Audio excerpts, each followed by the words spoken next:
the 30-year mortgage interest rate be on January 1st. 6.17% was the number I saw on the first trading day in January.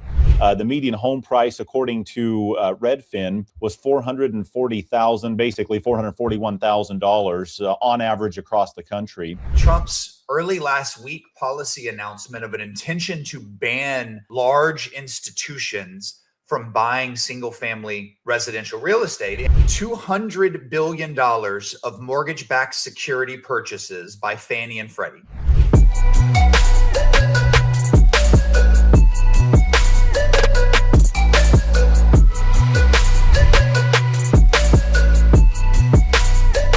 Episode 72 of Market Moves with Mark and Jeff. Two uninteresting guys talking about interesting times. The times, Jeff, are certainly not disappointing us.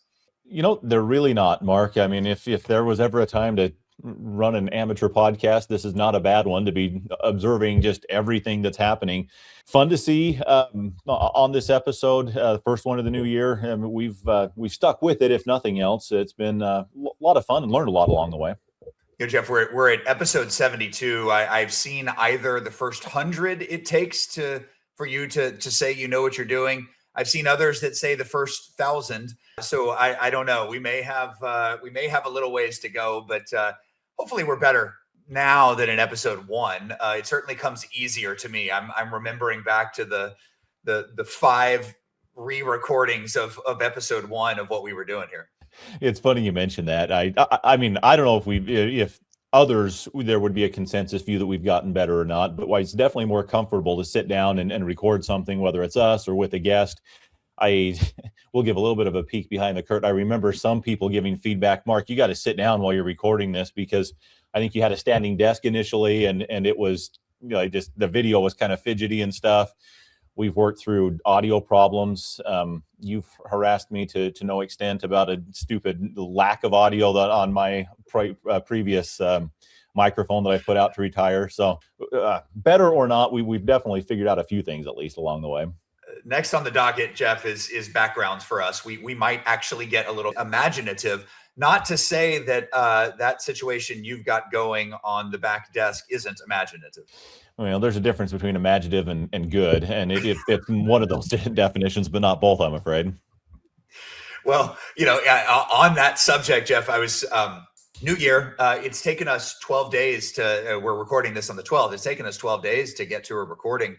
It's been a hectic beginning of the year for you and I's schedules, and but New Year, you know, small tweaks and adjustments with the podcast possibly. And you know, one of the things that's been on my mind is the kind of tongue-in-cheek, self-deprecating intro.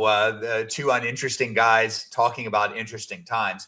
You know, I feel that fits a pair of appraisers. We're about as average appraisers as they come, and appraisers certainly are. The stereotype is that maybe we're not the most interesting.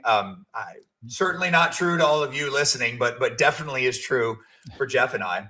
So I, you know, in these times and even some self-awareness of kind of checking myself in the little tagline that sort of accidentally formed, I talked to Grok about it, and I was kind of, Jeff, I was appreciative of its initial analysis and whether or not I should adjust it. I was going to read that to you if you don't mind. Yeah, go for it.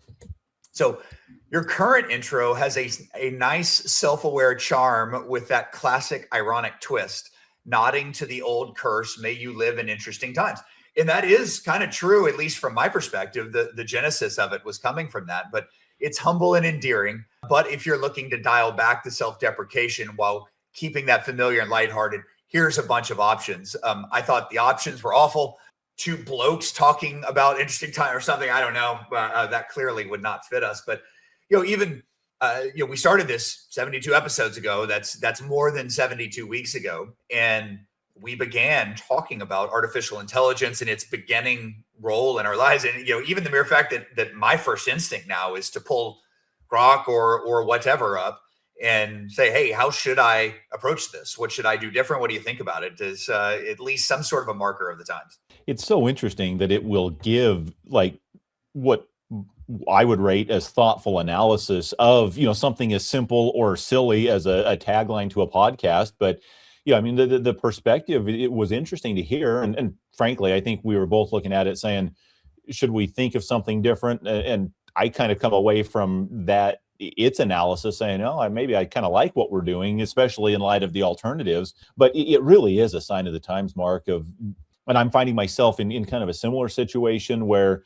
more and more just the reflex or the default is to bring in AI to help try to solve different solutions, be a thought partner, a conversation partner. My wife has been doing some planning for a trip, and in fact, I think she yesterday used up all of her whatever token usage was with chat, but was asking it, where should I stay? This is the place I want to go. How do I get around? And it was not totally filling the void maybe of like a travel agent, but it was providing a lot of insightful perspective and alternatives that she just wouldn't have had otherwise, and was taking some of the stress out of trying to to plan something like that. And there's just so many different aspects that I think it's just naturally integrating itself into. It's really fun to see, but I think if you don't stop and kind of take stock of where you're at, it's easy to just take it for granted, but it's useful in a lot of ways. Yeah, definitely making it into like the consumer landscape, or just the average individual, like you and I, or my wife, your wife, and Yeah. yeah, using it a lot. And this is the nature of it. I think nothing new, but the that it sort of self builds on itself. You get the initial thing put out there, and then it's just learning and going and never stopping. You know, you can tell when you're hearing these. We talk about a lot of interviews that you and I listen to about those that are sort of in the know, the 500 or 1,000 people that are really making this AI thing fly. They're seeing 6 months ahead of what we're seeing. And I mean, they're all, counting on drastic changes in involvement from today, even where this goes. And, that, so it's just different bottlenecks as we move through. Oh my goodness, we're going to be using this so many times a day that you have serious limitations. In fact, I think it was maybe Elon or someone that I heard talking that, the people that make the chips, NVIDIA and TSMC, they are throttling how much they'll make, not because there is any sort of limitation that they see in how many people are going to want chips. Like there will be plenty, but it might be how many can actually turn them on, power them on. There won't be enough electricity to turn as many as they can make on. And if there aren't that, then people don't want to buy them for a while, right? So that then leads to all this data center and space, sci-fi business, and it becomes a no-brainer with whatever set of realities we look at, our ability to get to space, the cost of getting to space, the fact that cooling and finding energy on Earth is so cost prohibitive. It's what a world to be living in. They are uncertain but interesting times. Interesting, and interesting at the pace at which things just continue to evolve. I mean, a data center in space would have been only in the realm of sci-fi, not very long ago. And yet to hear Gavin Baker talk about, why, like from first principles and fundamentals, it makes better sense than trying to get power and cooling at very expensive costs. Here it's just really interesting. I mean, it makes you wonder, could that happen? I saw a headline where, was it Russia was doing something with some of the Starlink satellites, or at least, like there was a risk or a threat to them at some level. I mean, really Star Wars stuff in a lot of ways, like in the day that we're living in. And yet, if you bring that down to the ground level, I can see today, but very quickly, like in that case of my wife looking for help to plan something, the thing it wasn't doing was taking over agentic functions of then going and actually booking the different stuff, the rail line or the hotel or whatever. So she was still doing that, but just using it as a consultant. But I can just see how, at that very grassroots level, her usage would step up significantly. You start having agents going in and doing all this stuff, consuming the power and token usage, that at a much deeper level than what she was doing today with a very scaled down subscription or whatever. And I can just see like the demand for all of us, leaning on this sort of thing, putting a lot of strain on demand for the chips, for the energy, for the cooling, for the data centers, for all of the stuff that goes into making it happen. I mean, it's fascinating to see for sure. Yeah, the wave is coming. Elon calls it the robot and AI tsunami, and just going to take everybody by surprise, because it's a wave of integration that no one's ever seen before, so you can't be prepared for it. How can you? And I think on his most recent podcast, a really interesting podcast. I'm now forgetting.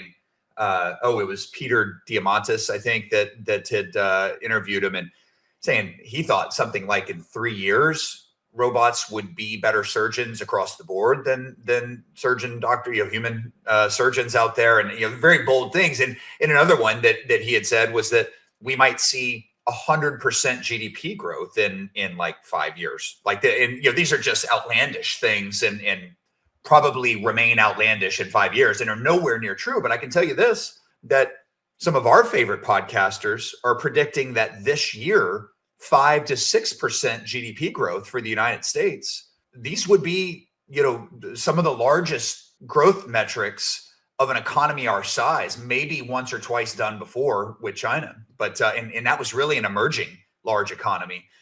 So there, change is coming very quickly here, Jeff. And along with that, Elon said, "Don't save for retirement; you won't need it." Thank God I stopped a little while ago. So great. Well, I mean, Elon doesn't bat 1,000. He's really hard to bet against. They were going to have full self-driving or autonomy before, based on his early predictions before they actually did. But, I think most of us are probably guilty of thinking too small as far as what the future can hold. And there are those like Elon, I think, that probably have a better perspective of at least what's possible. Now, whether it actually plays out and on the time frame that's suggested, nobody really knows for sure. But I've heard it said that most of us drastically overestimate what we can accomplish in a 12-month period of time, but significantly underestimate what we can accomplish in a 5 to 10-year period of time. And it's just this concept of compounding effects, whether it's financial, whether it's improvements in technology or whatever it is. Sometimes the short-term estimates, we tend to be overly optimistic, but I think what the future can hold on a longer time horizon really is almost hard to imagine, and we're certainly living through a very rapid pace of change there. Jeff, in my family life, it is really bringing to the forefront that kind of AI's role in education, and we've talked about this a number of times on the podcast. I've got a daughter that's looking at colleges out there, has chosen a nursing pathway at this point, which I think is fairly well protected in where we're going. I'm thankful for that. But boy, where do you instruct people to go, and what directions to pursue that are safe? There's a lot of most probably have some threat, but even my 7 and my 9-year-old, the schools that have popped up in and around Houston, I'm sure most of our listeners that will laugh at this and roll their eyes, but there are a lot of schools that are single sport centered, 2-hour kind of online artificial intelligence assisted education, self-paced, 2 hours a day, and then 6 hours of kind of structured sport practice, strength and conditioning and different things like that. And there's a lot of them in every sport. And, a lot of folks are leaving this public school system in the area that I'm in. And so, I don't know. There's just, homeschooling becomes an interesting thing. And I am not at this point one of those homeschooling weirdos, but I may be sooner rather than later. Well, it's fascinating to see the different approaches that are out there. And sports and athletics in education is a topic we could, for probably a topic for a different day.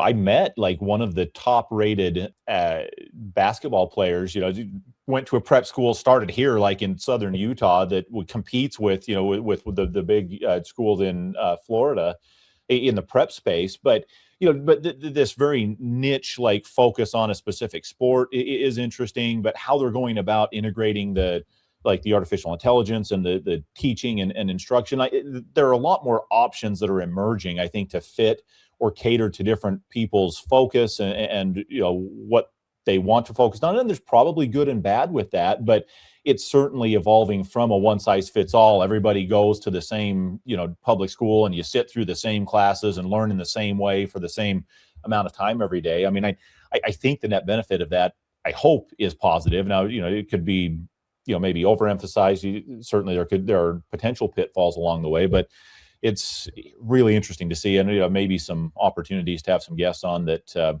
live and breathe in that space. I got an idea for one, but Just a lot that this artificial intelligence is going to continue to touch and evolve what we do and how we do it, from work to school to recreation and everything else in between, I think.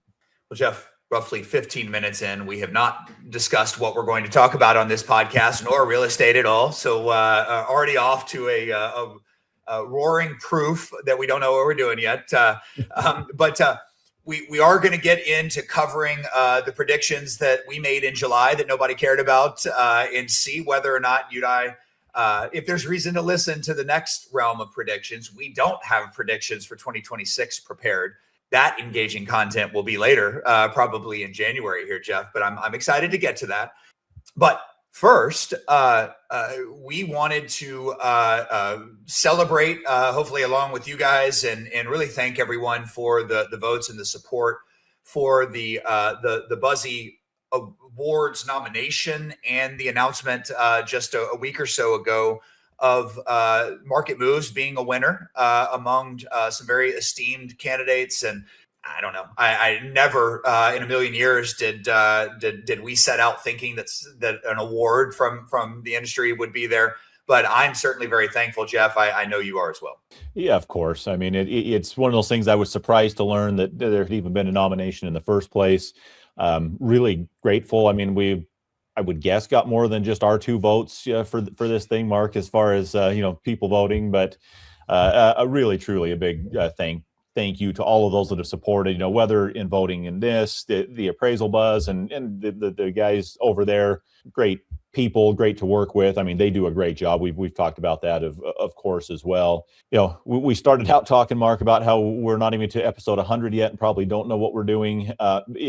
It really is encouraging, I think, to have some wins along the way, or at least some vote of confidence from those that are willing to go in and vote for us, listen to us, and that sort of thing. So with you, as much as anything, just a big thank you. I didn't know that I really dared to hope to actually win something. Having been nominated felt like a good enough win in my book, Mark. And so just a big thank you as well. But yeah, definitely feeling gratitude for that. Yeah, thanks to the Appraisal Buzz folks for putting this on, and it gives us a needed motivation to keep pressing on, which we will do. Yes, we will. Here we go, Jeff. Our 2025 predictions here that I think not so bad. We took some real estate specific topics, and roughly at the beginning of July, we set out for. I wish we would have had this concept at the beginning, and really, some of our favorite podcasts do this. In fact, the All In podcast just has their 2026 predictions, and I had a blast listening to it. One of the things that is really fun, and we don't have that prepared here because we don't really edit or provide edits into our podcast, which I think would be helpful to do. But looking at these predictions just from July, and some of the things that I was thinking are so far from the narrative today that it's hard to remember that that's how we were thinking about the real estate market one way or another, and so just things change so much, I was just talking to our company about the Mortgage Bankers Association and Fannie Mae and their prognostications for interest rates, Jeff, and that one thought that they won't go below 6% for the entirety of 2026, and another, Fannie Mae, thought they might drop below 6 at the end of 2026. And as I was looking up last Friday, they dropped below 6. So like 3 days later, just wild. What a world. So hard to predict. Well, and those guys presumably are a little bit more sophisticated than we are. You'd think that they were a little more dialed in and more reliable prognostications than what we're capable of. But it really does speak to just the volatility and the uncertainty around this. Everybody thinks they have an idea of what the future holds. None of us really do, of course, but we all make decisions, investments, bets on what our perception of what the future will hold, what it's really going to be. And so it was fun even just going in and prepping. Okay, you said this, I said that. What was actually the truth, on the beginning of the year. And I have heard as we lean into this, of some that will have like a decision journal, or will go back and kind of do a postmortem on big decisions that they've made, right? To just assess, what was I thinking at the time? What did I get right? What did I get wrong? And on a small scale, this represents a little bit of that. So I think your lead in, resonates at some level, Mark. It's kind of fun to, rewind 6 months and say, what were we thinking and why, and how did it play out in the meantime? Yeah, it's a great point. And I think this is an example of something you and I have talked about, that, hey, listenership, we would love more folks to be listening and engaging with what we're doing. But there's also a really selfish pursuit in this, and that it causes us to study and, dig deep into topics and things that are interesting and related to our professions and our livelihoods. And this is one of those. Like, I don't do this on my own. Sometimes you don't know when you're making those big decisions, Jeff. It's helpful when it is like, hey, this is a big moment. I've got to either go the left or the right here.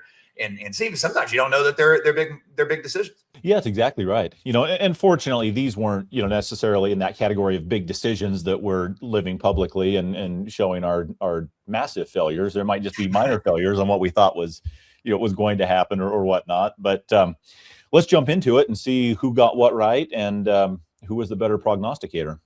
Sounds like a plan to me. First up, we've only got 4 of them, so for the eye rollers, we'll get through it quickly. But rate cuts was the first. The number of rate cuts from the beginning of July to the end of 2025. Jeff, you had suggested 2 rate cuts. I had suggested 3 rate cuts. Rate cuts ended up being at 3, September 17th, October 29th, December 10th. So I squeezed one in December when there wasn't planned to be one, but based on the Fed's November comments, that got me into the win here. You edged me out, Mark. I mean, whatever you did got you in the right at the last possible opportunity. So congrats on that one. As we look at the next one as well, unless you had any other comments about what you were thinking at that time, but no, I think it's a bet that there will be economic data to support the rate cuts. I think both this and the actual percentage drops that are there, that there would be a bet that the economy would strengthen a little bit, inflation would keep coming down, and really the job market weakening. All 3 of those things, I think, lead to I think all of those lead to rate cuts. Maybe not the strengthening economy, but that has certainly been the case in the last quarter of this year.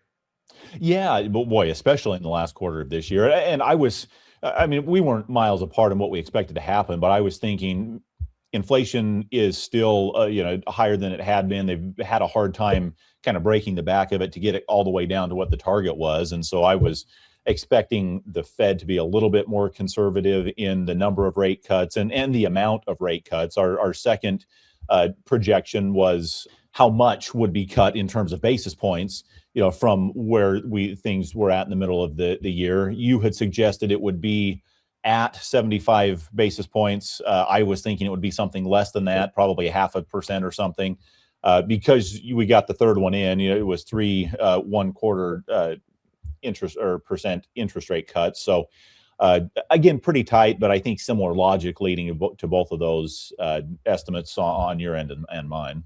Yeah, I think the same sort of thing. And job market has been maybe more stable than anything, but interest or inflation, these tariffs, I think a lot of economists thought something different would happen than so far has happened.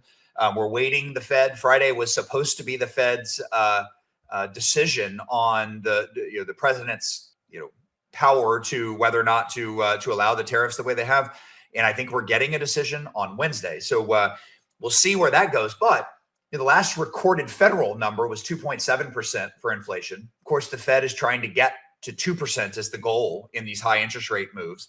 And we had that truflation marker that was under 2% for the first time. So things are really moving there. And I think that's probably what got us to that extra rate cut in the 75 basis points, which I hit on the head. I mean, this could have been any number, Jeff, and I got the exact number of points reduced. Well, I will give a little bit of a spoiler alert. I didn't lose all of these these estimates or come out to the loser on everyone here, Mark. So there is hope for the audience that might be pulling for me.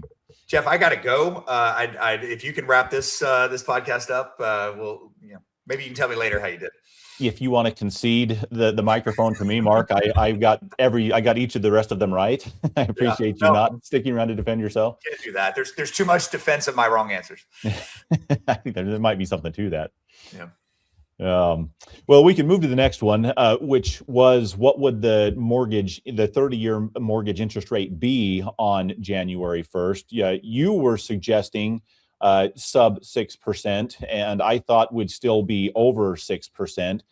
This one turned out to be pretty darn close, and as you were talking a minute ago, I mean, it has since eclipsed that 6% mark, but that was into January. So 6.17% was the number I saw on the first trading day in January.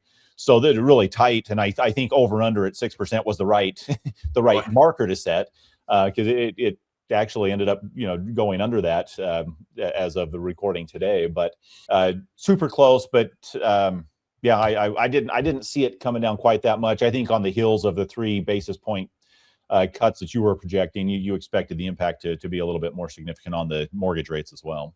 So 75 basis point cut we saw in the Fed funds rate, and when we predicted this, in July, the rates were at 6.73%. So 75 basis point cut in the Fed funds rate, but only what is that, a 56% or 56 basis point cut in the mortgage rate. And that's something that has surprised me a bit, is that the mortgage rates just haven't followed the Fed funds rate. All this uncertainty. I think we talked about when we recorded 2 or 3 weeks ago that the small e fraud that was kind of blowing up right there, and now this look at fraud was making bondholders and bond investors quite concerned at the degree of waste in government bonds and the problems that recognizing all of this, if it's there, could create. So we've had some issues, and Trump's bombastic announcement on the Fannie and Freddie buying a bunch of mortgage-backed securities, Jeff, lowered interest rates and got it in under 6% for just an afternoon on Friday at 5.99. It's now 6.01. So we just touched below 4 or 5 days late. Well, so 9 days late, I guess. But we're right back above, and it'll be interesting to see where it goes. Yeah, absolutely. If there could be some momentum, to hover at or be under that 6% rate. But for those counting along at home, Mark's got 2 correct. I've got 1 correct so far. I don't want to lose track of that count as we move forward into a few of these others here, Mark. He clearly wouldn't be saying this if he didn't know where this was going. So I started out of the gate, and I burned out quickly. But Jeff, I will register one more victory here before I totally cede the competition. The S&P 500 was at 62.79 on July 3rd as we recorded. I remember this conversation quite a bit, and there was a lot. I think my statement was a belief in the tariffs and the trade negotiations were going to go positively and lead to a beginning of a resurgence and sort of this boom in 2026. And I think that was a little bit counterstream to the main thoughts. So the S&P went from basically 6,300 to just under 6,900, about a 9% increase. So those in the stock market are doing quite well. And our marker was 3%. Is it going to be over or under? And so significantly above. And I think it is the world economic response to tariffs was a lot different than people were thinking. Yeah, and credit to you, you definitely got that one right. And I mean, some of these were just right, really close. This one was not close at all, and I was way off. So that sucks. But yeah, I mean, and I think my thinking probably, it was a little bit more mainstream of it'll probably see some increases, but not a whole lot more through the end of the year because of the uncertainty of the tariff discussion at the time. And it really has been on a tear. I mean, 9% in half the year annualizes to an 18%, increase, or at least projecting that way. And so, it's not easy, obviously, to like project or predict these things, but that was my worst miss by far, Mark. Well, I think everybody believed that we were in a bubble in July before the 9% S&P 500 increase, and then it's gone up 9%. So I think people believe in a bubble all the more. It's a really weird time, and in that AI kind of tsunami that we talked about, and whether or not that is impactful to the economy. I think there's plenty of ways that it may not be, or it's the story of the electrician, where there are definitely some losers in the jobs. Could be appraisers. I don't think it is in the near term, but could be. But electrician, I was hearing some folks talking about a data center being built in Arizona. They're paying the electricians to build the data center $750,000+ in 1-year contracts, which is way more than they're paying the computer engineers to do the AI work and the other things that are there, right? And that's what's conceived as kind of blue collar, hard labor, that trade school type labor that you wouldn't expect to be winning in this world of automation. In hindsight, now, well, of course they're doing great, but I think these pushes have a Elon's comment about 100% GDP growth in a year or something like that. Behind that statement is that GDP is that we are just going to be doing a whole lot more with the same amount of human capital that are out there. And, so that is one alternative, right? That's one way that this could play out. Yeah, absolutely. And like with the mainstream, projections or thinking at the time 6 months ago, it's hard to capture and get right, what might, the scale of the swing actually be. And it very well could be more than, any of us are projecting. So I have to give it to you on that one. You definitely got that one right. Well, you see how I dwelled on that for a while, Jeff, because we're now moving to a real clutch string of guesses here. So Fannie Mae stock price, something that we've talked a lot about on this podcast. I cautioned a little bit of hold strategy, saying that Fannie Mae stock price in July of 951 would be even. My thinking there was that there's a lot that can and will happen with the trajectory of Fannie Mae and Freddie Mac going public, and including Trump's latest announcement last week that they're going to go buy a whole bunch of mortgage-backed securities. I can't imagine that's a fast track to IPO, but it may be. But all that said, Jeff, here Fannie Mae is sitting at $11 on the first of the year, up 15.7%. I said it'd be even. You said above 10%. Nice work. I got that one right. And really my primary mode of thinking on that, Mark, was simply that as they continue to be in the spotlight, as they get closer to an IPO, and honestly, as we sit today, I don't know how much closer they are or not, given this recent announcement, I guess you'd call it, that they're going to be buying a whole bunch of mortgage-backed securities. I'm with you. I don't know if that leads to a quicker IPO or not. But my thinking was as they get closer to that, there is going to be some upward pressure on the stock price, and it just happened to have played out, correctly there. So, yeah, I got that one right. Yeah, it seems like I'm seeing about a 5% dip, still well above, and you continue to be right even into the year so far. About a 5% negative reaction from what I can tell to the Fannie Mae acquiring. We'll talk a little bit about that before we conclude the podcast, but it's interesting, this concept of Fannie and Freddie buying $200 billion of mortgage-backed securities. So that will have an impact in one way or another. Yes, yeah, you bet. Our next one, I'll jump into, and this one was kind of for fun. I thought it was very interesting. Will Jerome Powell be the Fed chair on January 1st? There was a lot of talk and a lot of discussion, just a lot of pressure put on by Trump directly, but not just Trump. I mean, others, kind of at Trump's bidding, trying to put pressure on interest rate cuts and, him suggesting, replacing Powell before his term expired. My answer was yes, he will be the Fed chairman, but I said that yes without a lot of conviction. And I mean, it's obviously played out. He's still there, of course, but there's a lot of discussion around who the replacement's going to be, and I think he probably will end up finishing the term. But even in recent news, there's the pressure campaign is not letting up on him.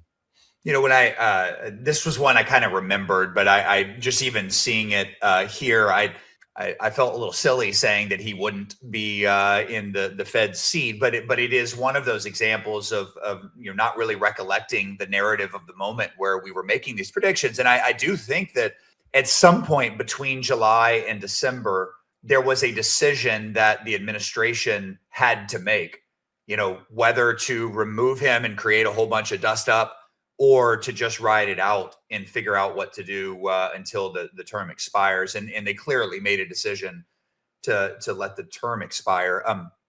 Another topic that we'll discuss before the conclusion of this podcast is our friend Jerome Powell's video that he put out, a couple-minute video that he put out in response to some attacks kind of coming at his department. So he's still there.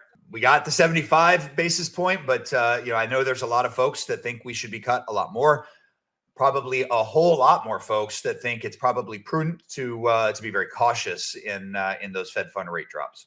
Well, my prayers were answered for his job stability. I was hoping he stayed in there just so I could notch this win, and it happened to play out. So here we are sitting evenly matched. And as I thought about it more, I didn't realize that we had at least selected an odd number of predictions to make so that one of us could emerge as the winner, as opposed to ending in a tie, which would be a little bit anticlimactic. So our last one we looked at was the home, basically a median home price. And when we had set this prediction out, the median home price, according to Redfin, was $440,000, basically $441,000 on average across the country. The prediction was your prediction was that it would be even. My predictions, it would be down by at least 1%. And it's sitting today, well, as of the first of the year, at $433,000, so down about 1.7%. Certainly far from falling off a cliff, but a little bit of softening through the second half of the year in home pricing. You spread 1.7% over 6 months, and I mean it's almost negligible, but negligible by enough to at least get me the win on that prediction. Well, Jeff, it's nearly 4% on an annualized basis, and I think those are real numbers. I think I feel like your prediction was what a lot of real estate folks, knowledgeable real estate folks, were thinking, that inventory is going to rise. We have an affordability problem, so we're going to be there.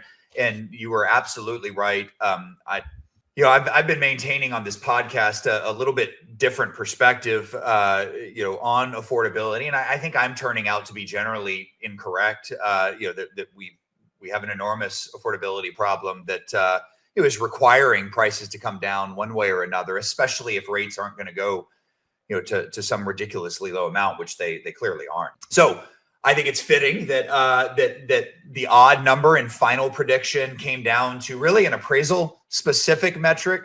And it is not a surprise to me, Jeff, that you proved to be a better appraiser, at least in this moment, than I am.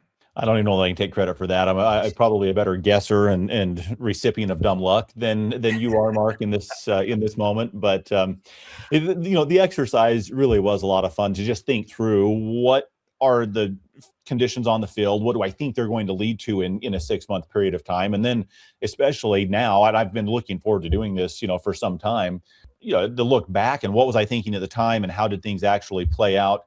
I do think a 2026 prediction set will be a lot of fun to do as well, in part because it just forces you to think a little bit more, critically and analytically, what's happening and where might it lead going forward. But this was, for the first one, and I'd give a shout out to Frank, who's a supporter of the podcast, who had the recommendation to, maybe do some predictions.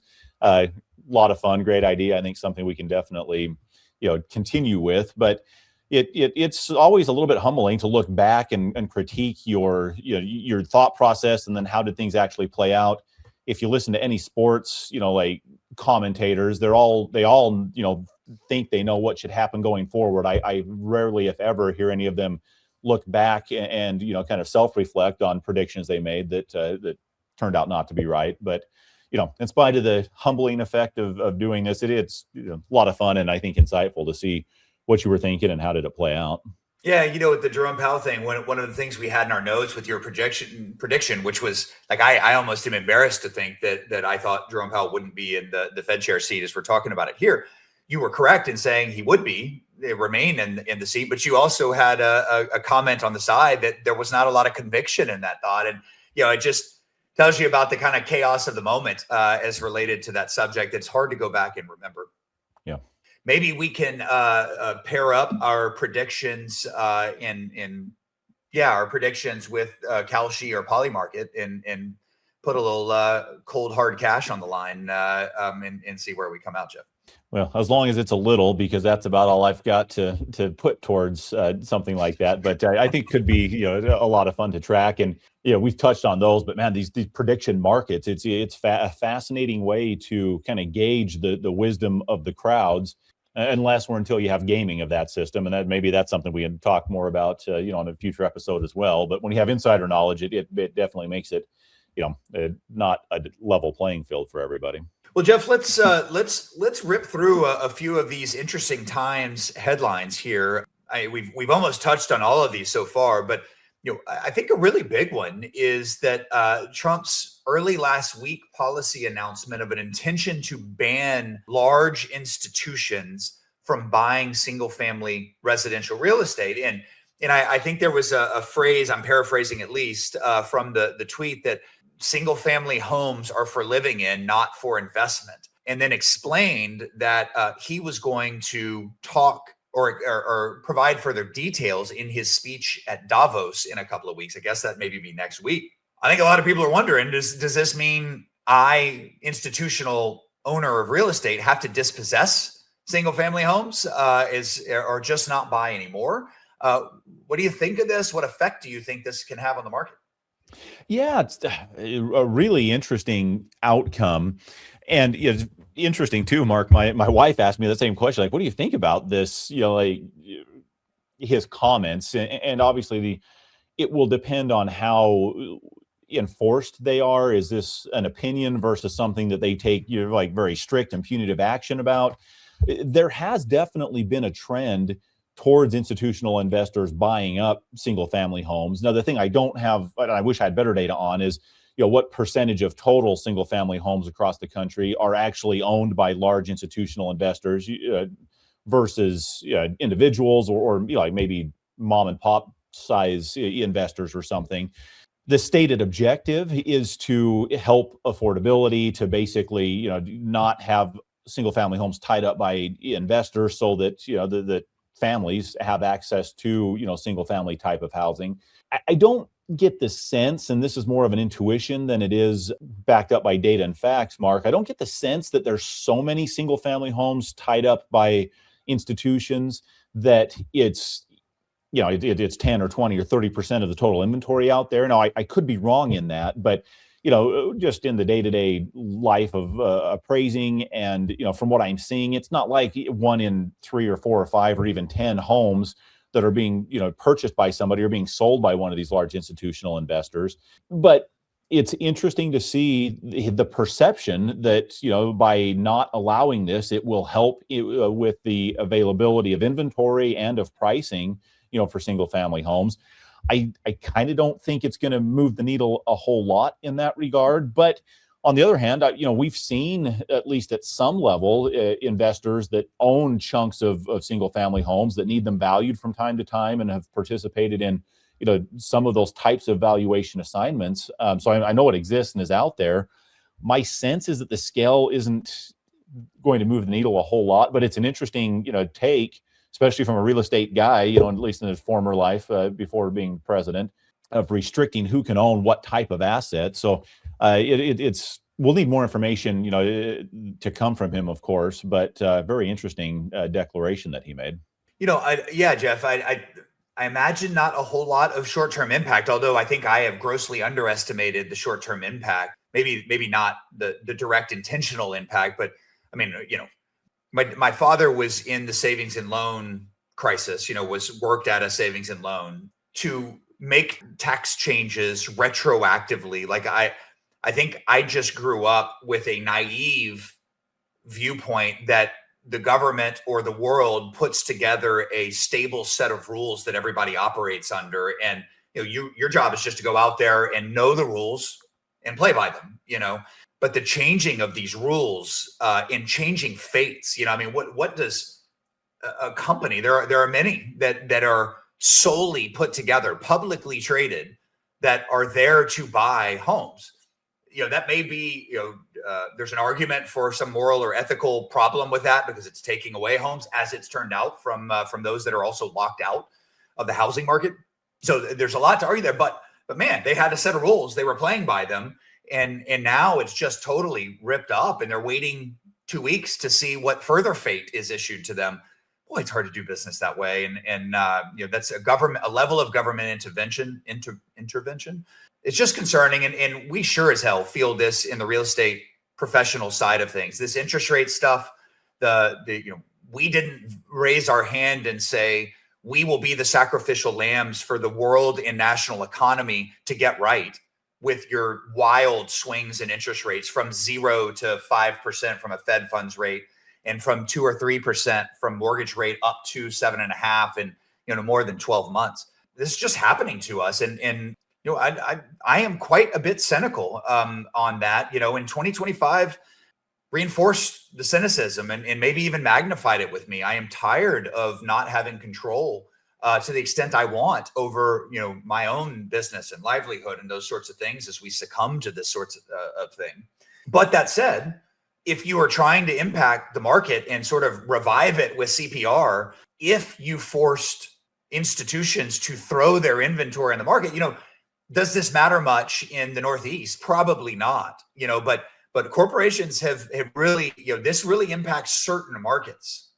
Georgia, I think, is one that's been highlighted in the last week. Texas, the major metros in Texas, Florida, Arizona, Nevada, California. These are places where people have been buying, some less so, maybe California a little less. You got insurance problems, as you do in Florida. But if you force them to flood the market with inventory homes, boy, you got to, or with inventory homes, with portfolio homes to add to the inventory, you got prices coming down. You got a lot of competition out there. This definitely helps the locked out that we talked about on our last podcast. There was also an initiative saying we want to protect the asset values of current homeowners, Jeff. Doing that would not do that. Forcing a bunch of homes on the market would not protect the asset values of those that are locked in right now. So I'm interested to see where this goes. I think we were talking about on that last podcast, which I thought was a really good podcast and analysis of the market. Before COVID, we had a competing against corporations trying to buy these damn homes. You had to have cash. And if you're first for everything, not 20% cash, you had to have cash for the whole stupid thing, and competing against these corporate buyers. And that's ridiculous. That is a very unhealthy setup here. And I think to the extent this addresses that, that's a problem of kind of the past right now, but it will address that. And I think that's a healthy thing for the U.S. You bet. And it will depend on, the devil's always in the details. If it's just a prohibition on institutions buying new inventory, it's probably less impactful than if there's some sort of pressure or mandate to dispose the inventory that they're currently sitting on, like as you had suggested. That would have a bigger impact. It would certainly be regional, depending on where, most of these were owned in the various markets. So more information to come. I mean, all we have is this, declaration that doesn't like it, wants to prohibit it. But, what does that mean for all of those sitting on current inventory? I don't think we know yet. Yeah. Boy, just thinking about all the unintended consequences that have already hit us, Jeff. Not fun. If you do work for large portfolio folks, well, they don't know the rules anymore. And so they've got to pause what they're doing. Frustrating. Next, Jeff, next headline here, and we'll try and push through these last two. $200 billion of mortgage-backed security purchases by Fannie and Freddie. For the uninitiated, mortgage-backed securities are just pools of mortgages put together and sold off as bonds as kind of considered safe investments. They were horribly unsafe, although marketed as safe in the great financial crisis in 2008.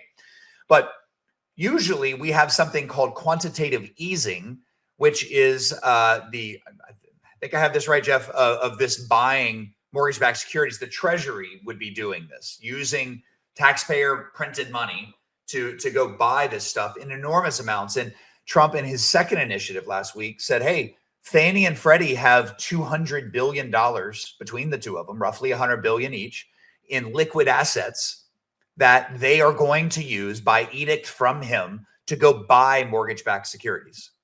This has already had an impact in lowering the spread between the Fed funds rate and mortgage rate, or just lowering rates. Got it below 6% for a moment. What do you think of this, Jeff? I don't know what to think. Well, anytime you have more dollars chasing the bond or the mortgage-backed securities themselves, that's going to impact the pricing and then the interest rate that they bear.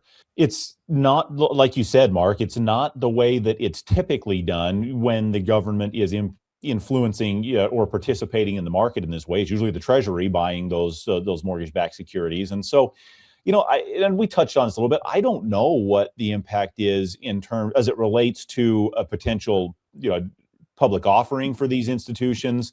They've also signaled a desire to get them out of conservatorship, which we've touched on a number of times as well. I would guess that sitting on a whole bunch of mortgage-backed securities that they've purchased may make it harder to do that. It would depend a little bit on how they're classified. Now, these are the guys that buy the mortgages from those originating them, bundle them, and sell them as mortgage-backed securities in the first place. So, unless I'm misunderstanding, that it might be a little bit of circular tracing of the money itself. And again, this is an edict. I don't know that it's actually happening in the market, although the mortgage rates are certainly responding as though it's going to. So to the extent that it's a positive impact on lending rates, that's good for anybody who's participating in residential real estate. It will drive transaction volume from purchases to refinances. Whether it's good in the long run for the financial stability of the country and for these two institutions, a little bit harder to say, but it's a creative approach to dropping mortgage rates in ways that, putting pressure on the Fed to cut their Fed funds rate has not had. And it's had a direct impact so far. This is one of those emerging stories that's definitely going to be interesting to track, what the impact is in coming weeks. Jeff, in the height of the political polarization over the last decade, I remember talking to family saying, look, you and I agree that the political system and the makeup of what it is today is a real problem.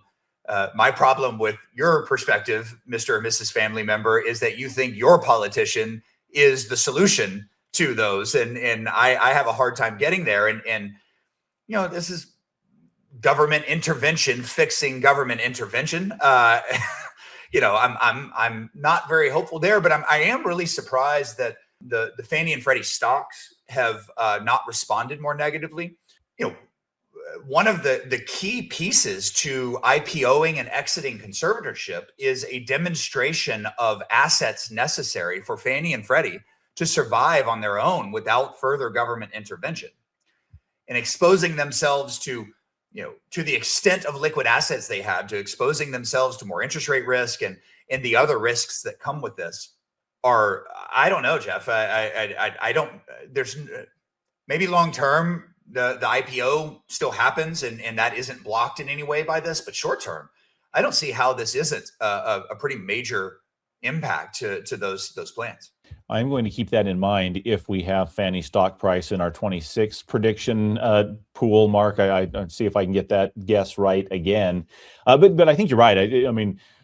I don't think it leads to an expedited time frame for them exiting conservatorship. And honestly, I don't exactly know how that pool of mortgage-backed securities sitting on their balance sheet would be treated in terms of liquidity and assets. Is that still something that they could use to raise funds if they had to down the road on their own or not?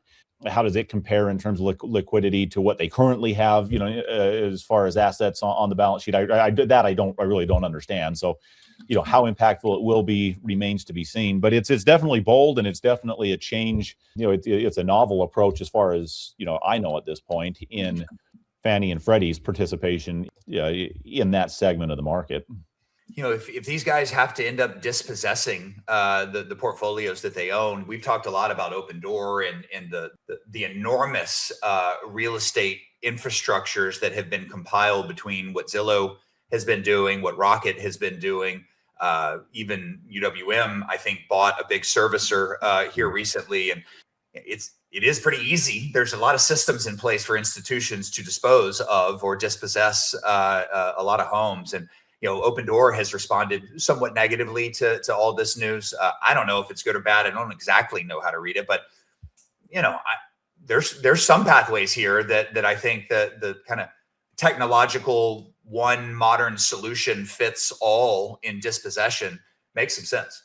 Yeah, it's interesting to see these trends coming together and what the impact ultimately is. It's worth watching. I mean, and these are things that are emerging pretty quickly or developing in pretty short order. So we'll definitely continue to track and try to understand what impact they're going to have on those of us in the day-to-day space doing things.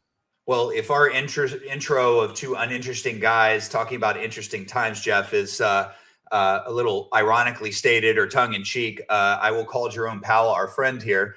And he shared a piece of content last night, that was directly talking about the Department of Justice opening an investigation into his department on some sort of overhaul of their office building or whatever they're doing. I don't really know, but I think he is referencing as a kind of an attack and pressure on interest rates. Certainly we've seen a lot of pressure being applied in a pretty unique way, I think. And this is, at least in modern history, been a very independent department, from the executive branch and whatnot. So what do you think about that? What did you see in the video?